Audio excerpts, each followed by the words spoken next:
Parashat Shoftim is a power parsha. There are 4 branches of authority that the Torah deals with. 2 of them are temporal, the judicial, the shofet, the melech, the executive branch. And then we have the spiritual authority of the kohen and the spiritual leadership of the navi. All 4 are found in our parsha.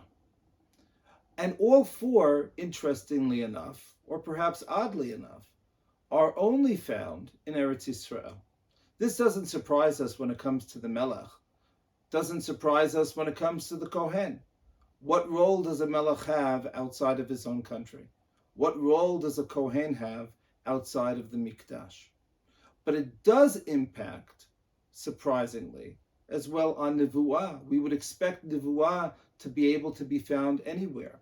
But perhaps we could understand that and say that the special Shechina, Gilui Shechina, the divine revelation, is only found in Eretz Yisrael.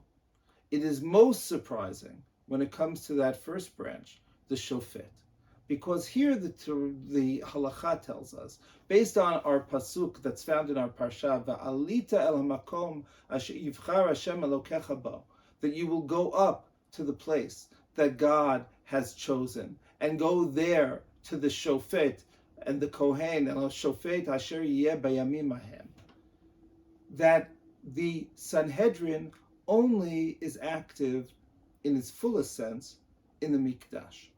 And by extension, Torah itself is focused on Eretz Yisrael. Smicha, for example, is only found in Eretz Yisrael. And that's why Amoraim in Bavel were called Rav, and they weren't called Rabbi, because Rabbi implies that a person received the smicha, the ordination that had started from Moshe Rabbeinu and been given on to Yehoshua and throughout all the generations, but that could only be given in Eretz Yisrael. It doesn't apply outside of Eretz Yisrael.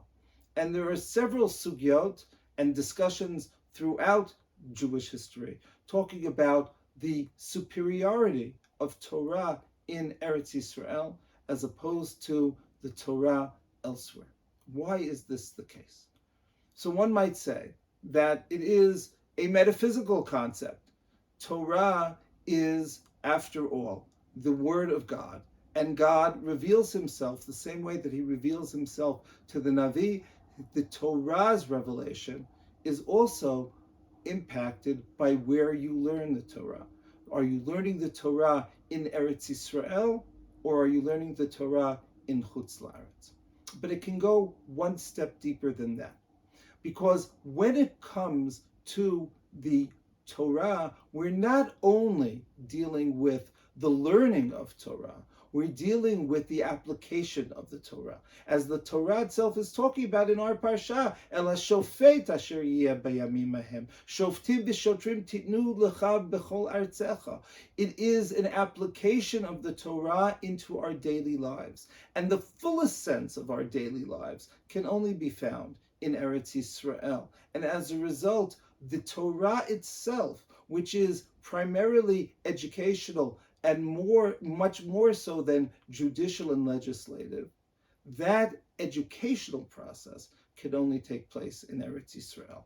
4 pillars of authority: the Shofet, the Melech, the Kohen, the Navi. And all 4 pillars are only found in Eretz Yisrael. Shabbat Shalom.